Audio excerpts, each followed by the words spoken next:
From the East and the West, you've heard others, but now you've tuned into the best. This is a Prime Wave Media production.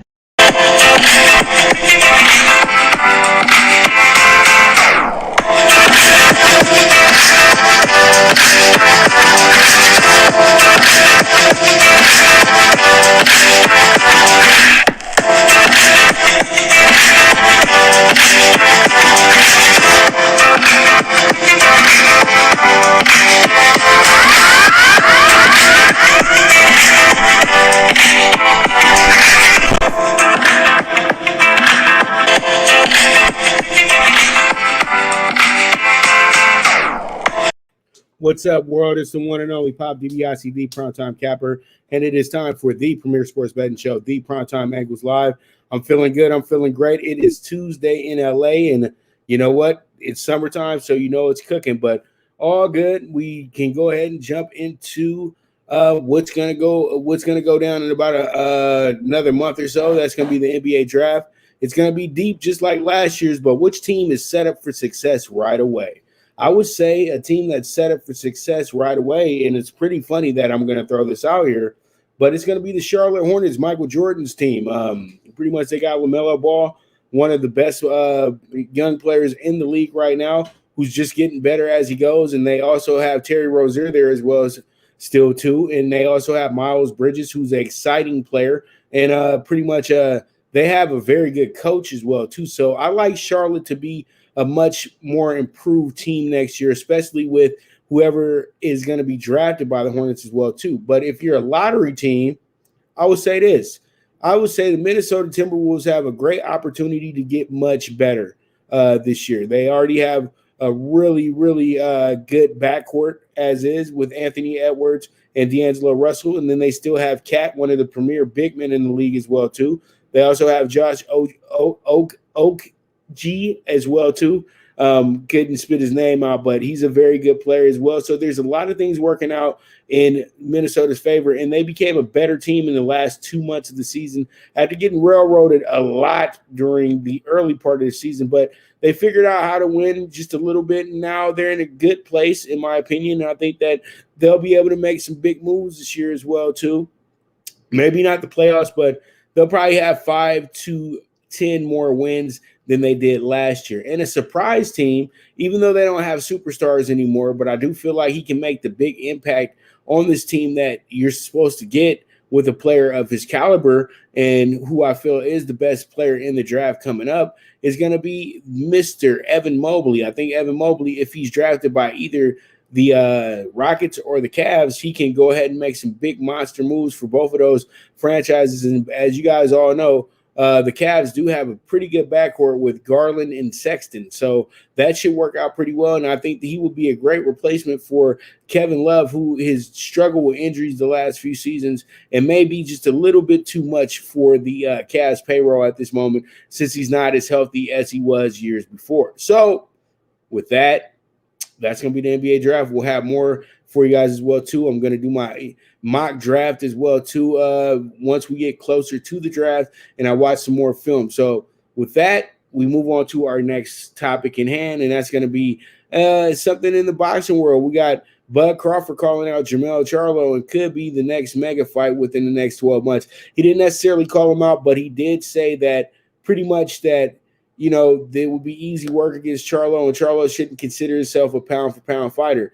Now, I know Bud has intentions of moving up after his next fight because, you know what, the money is looking real good at 154, and as you guys know, the Errol Spence fight is taking a little bit forever to happen, but a lot of us have to understand that these two will probably meet at the 154 weight class, and this really does set up something huge if the Bud Crawford's fight is able to get made with Jermell Charlo within the next 12 months. This should set up a fight with Errol Spence if everything goes all well for Spence here on the 21st of August against the veteran legend Manny Pacquiao, and if Bud takes care of his business in the fall as well too. So there's a lot of things that got to fall into place, but this fight could be a good stepping stone for Bud Crawford to get to Errol Spence because Charlo is in the same camp as Errol Spence when it comes to their trainer, Coach Derek James. So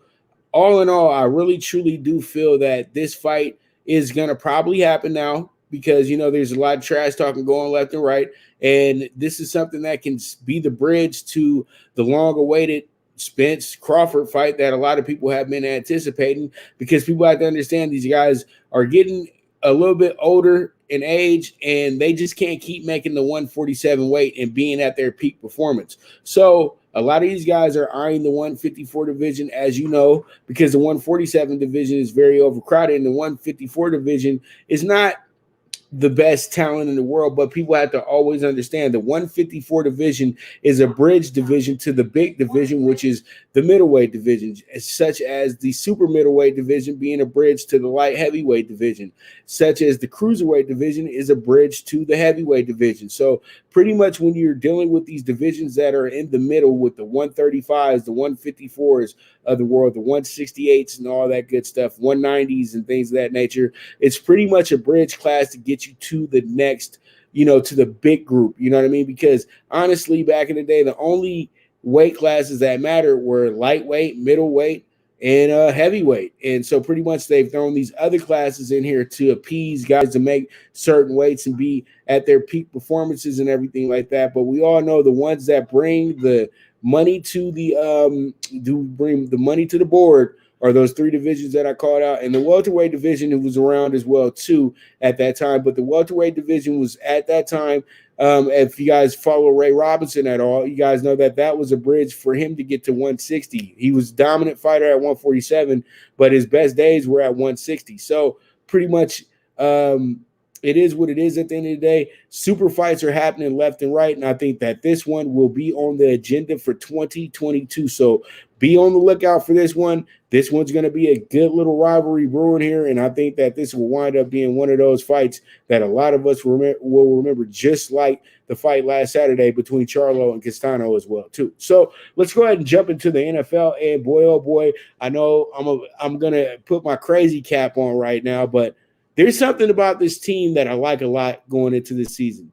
The Detroit Lions absolutely got dissed by their starting quarterback, who was there for the last decade or so, who maybe I think he went to the playoffs twice, never won a game, threw for 5,000 yards, I think once or twice. And pretty much he was a very, very good quarterback, 20, 30 touchdowns a year. At one point, I think he threw about 40 touchdowns. But a lot of people have to understand the first half of his career is with a guy that's going into Canton this year, and that guy's name is Megatron Calvin Johnson. So he made up for a lot of those stats that, were accumulated by Stafford over the years. And people have to understand, when they traded Matt Stafford for Jared Goff to Los Angeles, I compared both of their stats. And when you look at both of their stats, Jared Goff has been absolutely the better quarterback over the last 3 seasons, the seasons that matter. And one of those seasons, Jared Goff actually went to the playoffs. And another one of those seasons, Jared Goff led his team to a playoff victory as well too, against one of the toughest teams to ever beat at home, the Seattle Seahawks. So, I think that there was a push and shove situation between him and the coach, and pretty much the coach won out from convincing the upper management that they had to move on from Jared Goff, a guy who is shown to be one of the top game managers in the NFL. And in today's NFL, the game manager, I think, is a bigger asset than your big gunslinger. And I think that Brett Favre pretty much eliminated that gunslinger mentality with his last years, that when you get older in age, that those things aren't going to work anymore. And Tom Brady's so successful, he's never been the top quarterback throwing wise in the NFL, in my opinion. When you really throw that pill out there, even though he does throw a pretty ball and everything like that, Tom Brady works very hard at his craft and what he does. But he spent the first 12, 13 years looking over his shoulder, with Peyton Manning being an absolute gem at the quarterback position, pretty much became the essence of what the quarterback position is nowadays as well too. Consummate game manager with a big arm. And I think that Mr. Stafford is from the old adage of the Brett Favre school of quarterbacks. And one thing about Matt Stafford was he had a lot of issues when it came down to getting them across the goal line. There was a lot of scenarios where Detroit just could not punch in a touchdown, and that lost them a lot of games as well too. And when you have a great quarterback, he's going to always figure out a way to get that touchdown 2 inches away from the end zone, even though it is a game of inches. Now, Detroit has the type of talent that Goff can actually help improve, because if they can catch the ball, if they can be in certain spots, he's going to go ahead and get them the ball. The only question mark with the Detroit Lions is their head coach and the defense, but the defense always seems to have some gems as well too. But since they play so bad season in and season out, you don't really get to see people get their grace in Detroit. But I think that time has changed because they have a coach that's very confident in turning this thing around. And then you have a quarterback in Jared Goff that should have a big chip on his shoulder from what happened to him, from being the number 1 draft pick with a franchise that moves right to Los Angeles as you get there. And then you also had a bad coach in Jeff Fisher, who didn't really believe in your skills, but once he started actually playing, you did look decent. And then you got a guy like Sean McVay that literally made his name off your back as well, too. I know a lot of people give McVay a lot of credit, but McVay's not the one snapping the ball, throwing the ball. So pretty much this winds up being a situation where, revenge. You got to play the James Brown record and hope that everything, works out in that sense. But Detroit Lions fans, I don't think you're going to be miserable this season. I think this team goes over 5 wins, and they're going to actually play a big part in the outcome of what's going to happen in the NFC North. Okay, so pretty much that's what my thoughts on the Lions right now. And I think the Lions are up to something, and they're up to something really good this year. So you guys keep yourself on the watch out with them, and let's see how it goes, see how it shakes out. I know that they're going to be covering a lot of games on Sundays when they're a big dog as well too. So people need to, get into that and get into it early, and don't let them overtalk the opponent that they may be going against on Sunday that they feel might, have them falter a little bit. This is a wide open season. This is a season of parity, and I like where a lot of teams who were bad last year, where the direction that they're going, even if they're not getting highlighted on the big shows on NFL Network and ESPN and FS1 as well too. So with that, we're going to go ahead and we'll be right back with the Premier Sports Betting Show. You guys already know what time it is. We'll be talking Blue Crew Daily and also going through the MLB Tuesday games as well too. And so you guys stay tuned so we can go ahead and, talk a little bit of that baseball. So pretty much you guys just stay where you're at. This is the Premier Sports Betting Show, the Primetime Angles, hosted by the one and only Pop DiBiase, the Primetime Capper, and I'll be right back at you.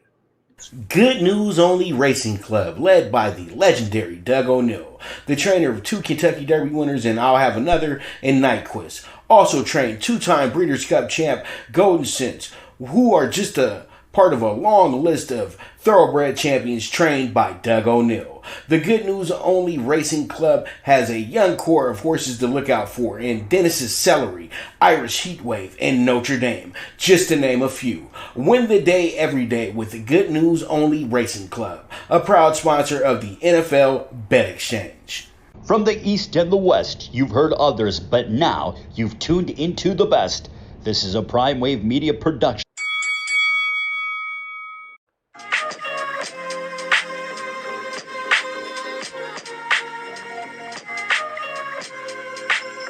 Tune into Big Wave Boxing every week with a brand new guest with the one and only Pop DiBiase, the Primetime Capper, getting the best boxing stories, best boxing angles, and the truth when it all comes down to the sweet science. Tune in to Big Wave Boxing on the Prime Wave Media channel on YouTube.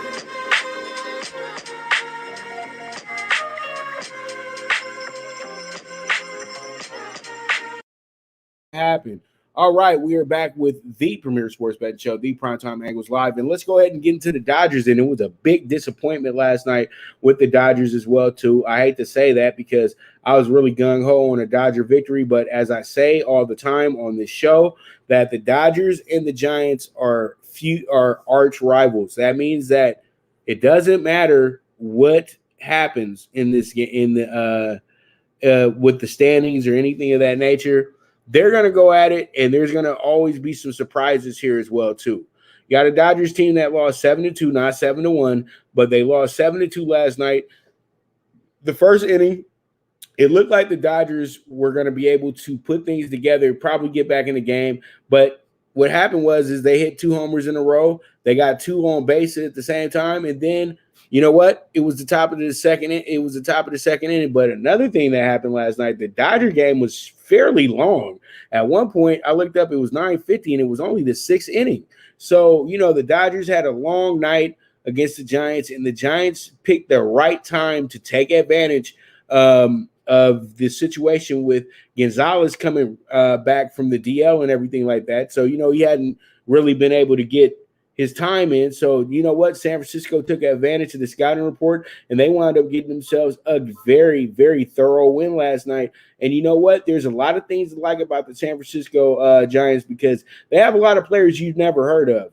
But that's just guys that they've been developing over the last 4 or 5 years as well, too. The Dodgers, on the other hand, had the same situation as well, too. There's a lot of guys you didn't hear of on their end, but they're in place of other big starters in the Dodgers lineup. So that was kind of, something that you could look at and say, hey, that's why maybe the Dodgers dropped the game. But literally the Dodgers dropped the game because the Giants just wanted it a little bit more last night.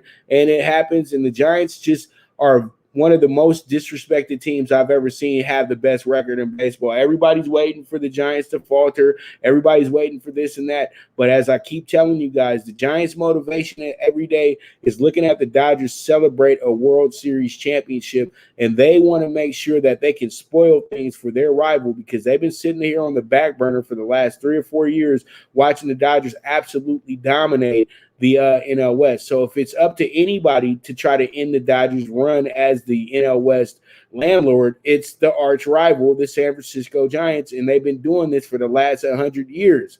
And it goes vice versa with both teams. Everybody has to remember the Giants won couple championships in a good little window, good little time span. But the only player that's left from that situation who was a big star at the time is Buster Posey, who didn't have the greatest years the last few seasons, but now he's fully healthy again, and he's ready to go ahead and be the leader of the Giants. And when they had him as the leader of the Giants were one of the best teams in baseball with one of the best pitching staffs in baseball. And another thing about the Giants is they have reclamation projects. Kevin Gausman was a terrible pitcher in Baltimore. He improved a little bit when he got to Atlanta, but he is lights out in San Francisco. He's a possible Cy Young winner as well, too. He had a great night last night. The Dodgers didn't take advantage of the hits and everything that they had in place against Gausman, and that's what wound up happening with the Dodgers last night, and that's why they wound up losing the game. But tonight is a new day.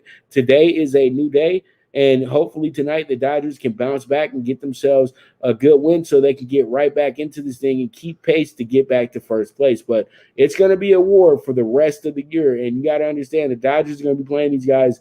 From what I saw, they said they're going to be playing them 7 times in the next 10 days. So this is almost like a playoff series in a sense as well, too. So be ready for some big moments here with the Dodgers and the Giants, and it's just going to continue, and it's very, very, very exciting. So let's go ahead and jump into our MLB games of the day that I have in place for Tuesday. And up first is a interleague game between the Phillies and the Yankees. The Yankees coming in here red hot after guys like myself have already written off the Yankees for the rest of the year, that they won't be a part of, the party in the fall. But you know what? The Yankees are going to always fight for their position. And, that's all you can do is respect that at the end of the day. But, I'm just saying that because I'm a better. The Yankees have lost a lot of money, and the Yankees have stolen a lot of money from me this year. But today, the Yankees come in here. They were plus 100. They've climbed to plus 105 as the Phillies have jumped up to minus 130. You have Aaron Nola on the mound going against Domingo German. And so pretty much this is going to be a pretty good game when it comes to the pitchers. But let's see how the Yankees respond to this, because they've won their last 2 in a row after, having their issues with Boston and everything like that throughout the season. They were able to get themselves 2 really good wins and only give up 2 runs in those games as well, too, outscoring the Red Sox 12-2 in the process. So this should work out pretty well for them. And then you got a Phillies team that won their last 4 out of 5, and they did pretty well in that series against the Marlins over the weekend as well, too. They absolutely dominated the Marlins throughout the weekend. So that's something that they can, tip their cap to. But they're back on the road tonight. They're at the stadium. It's always tough for the Phillies at the stadium. So we'll see how it goes. We'll see how it shakes out. Phillies at the Yankees tonight, and it should be a really, really good game. All right, so we move on, and we have the Marlins going against the Nats, and the Marlins absolutely got crushed yesterday by the Nationals. The Nationals put up a 18 spot yesterday against the Marlins, and the Marlins have dropped their last 4 out of 5 games, and the last series that they were in, and they dropped 3 out of 4 against Philadelphia. And then you have the Nationals, who kind of were going through the motions a little bit. They had dropped 3 in a row in their last 5, but they've won their last 2 games, beating San Diego by a run, and then the next day destroying the Marlins. So today they have on the mound, they're going to have Paolo Espino. This guy has 3.33 ERA, 31 strikeouts over 9 walks. But then the best pitcher on the roster right now for the Marlins will be taking the mound today as well, too. Trevor Rogers, he's 7-6 on the season, but his ERA is really good, 2.31, and then he's 122 strikeouts over 34 walks right now. So this should be a good under-the-radar game. It's a good betting game because a lot of people aren't going to be running towards the Marlins and the Nats today, but I think that you'll be able to get yourself some good action here. So that's why I put this in the group, and I think that this should be a game that you do pick on today because I think it can cash you out, and I have my pick for this game in a moment. I'm not going to spoil it for you right now. We'll wait till we get to the Talking Tickets Primetime Pick 6. All right, we got the Braves tonight going against the Padres, and the Braves are coming in here as a plus 125 favorite at home tonight, but it's kind of moved it, and it hasn't moved yet, but I think that, at the end of the day, they're going to put a lot more money on the Padres as we get to the first pitch because Yu Darvish is on the mound, and then you have the Braves sending out Touki Toussaint.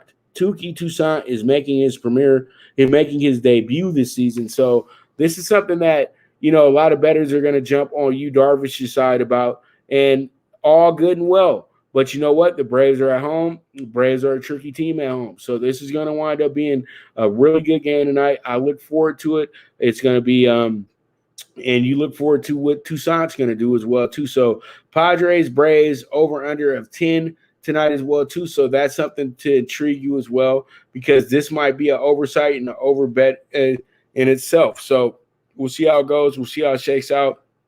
We move forward from there.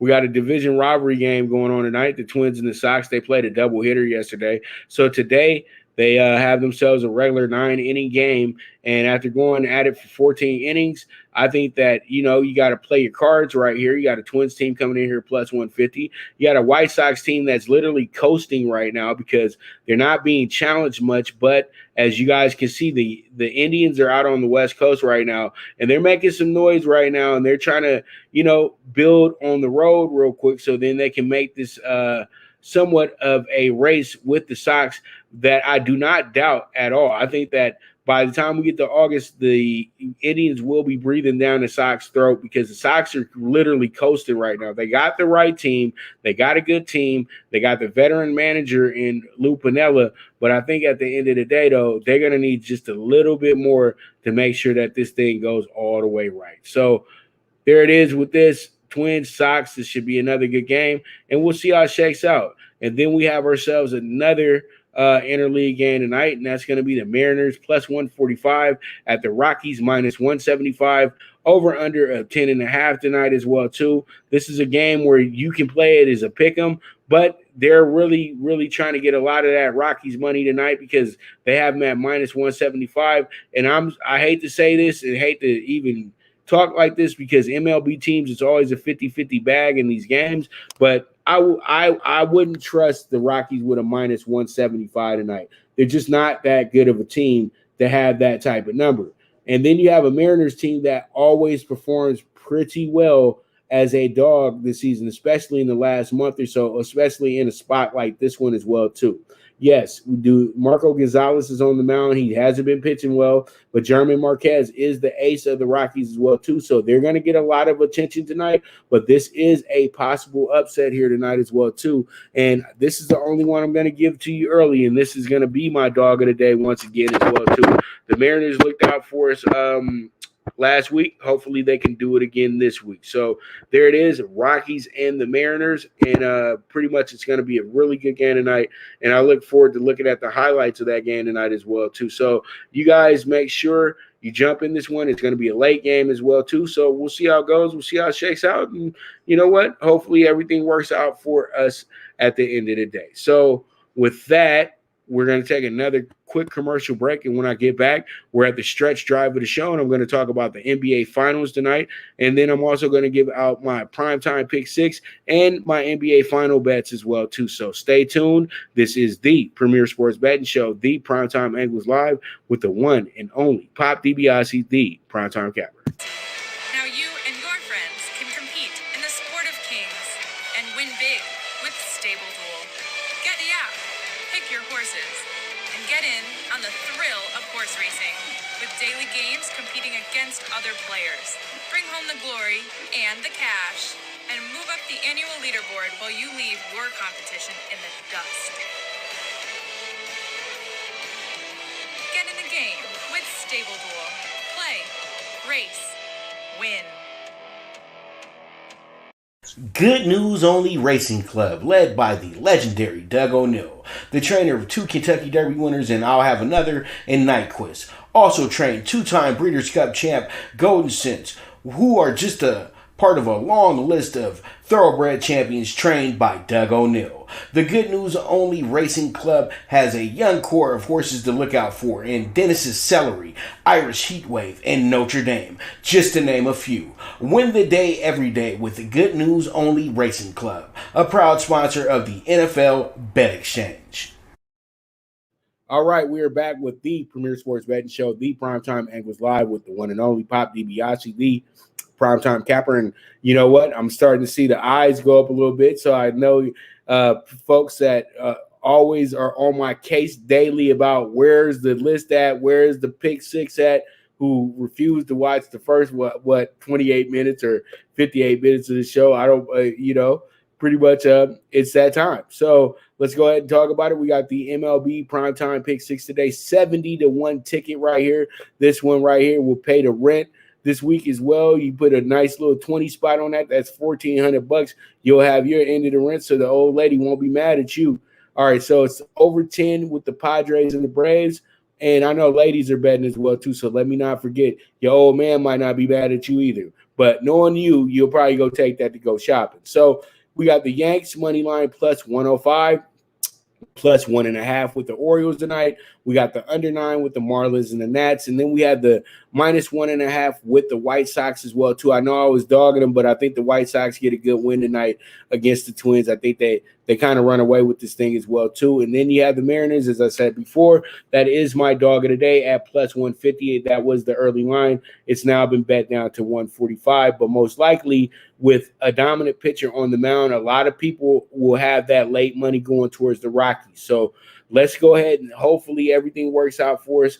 On this card today, we hit 5 out of 6 yesterday. The only one we missed was the under 10.5 in the Reds-Mets game yesterday. So pretty much that was a 72-1 ticket. Today we return with a 70-1 ticket. Hopefully we don't have any blemishes. And if anything, if you don't want to play the whole ticket, single what you like I always say. And the people that did single what they like, a lot of them DM'd me this morning telling me thank you for giving them a good night. So hopefully we'll replicate that, but we'll get the big reward at the end of the night, okay? So my NBA, and let's go ahead and talk about the NBA.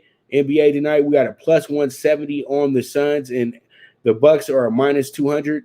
And then we have a minus 5 for the Bucks tonight as well, too. And please do not get confused. It was a little bit of a mistake here. The Bucks are the home team. The Suns are the road team. I think tonight that the Suns get right in this game because I think now there's a love affair for the Bucks that wasn't there for this whole series. They've been in love with the Suns.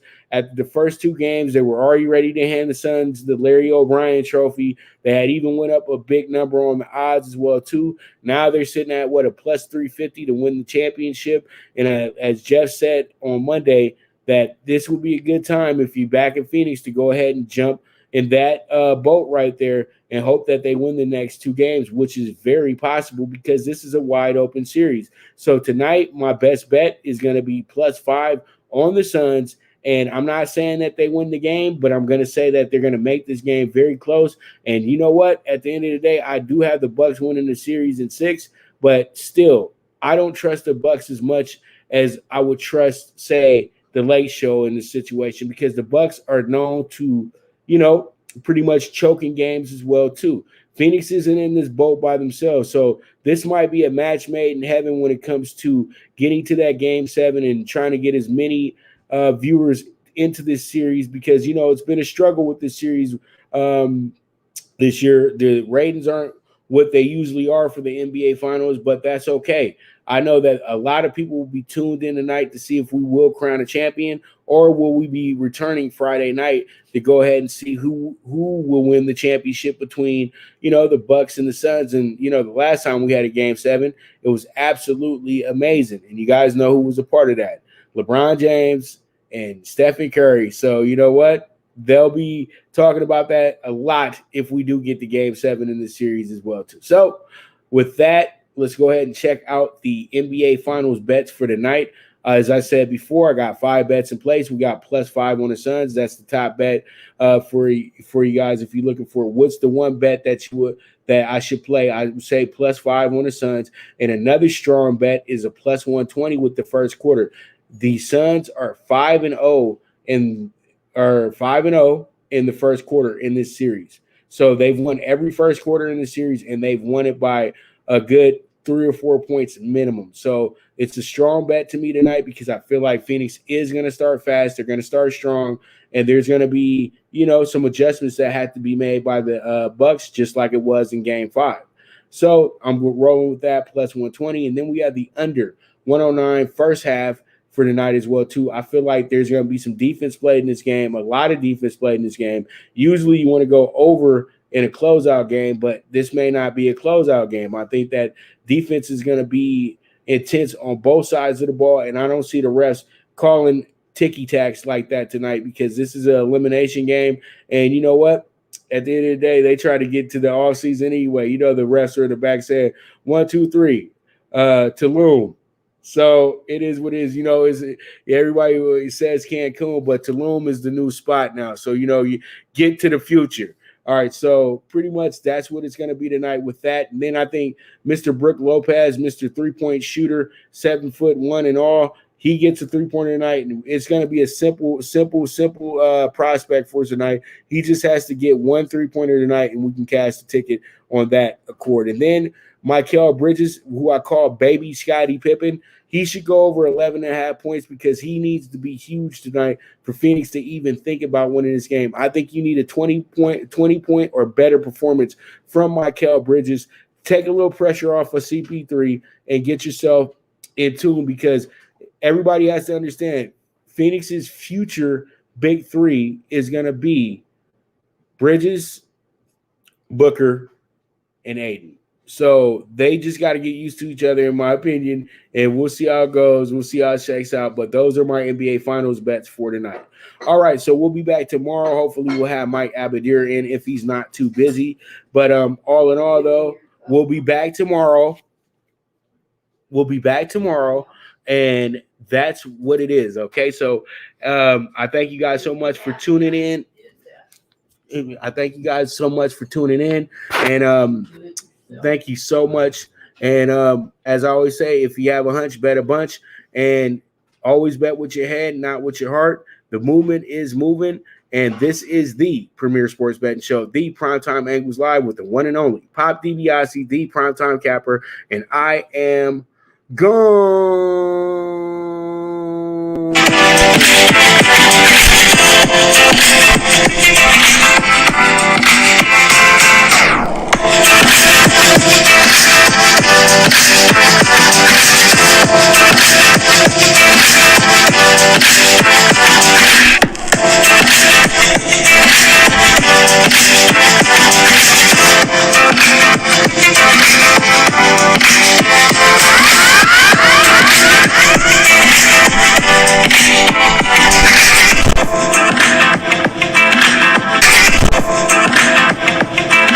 From the East and the West, you've heard others, but now you've tuned into the best.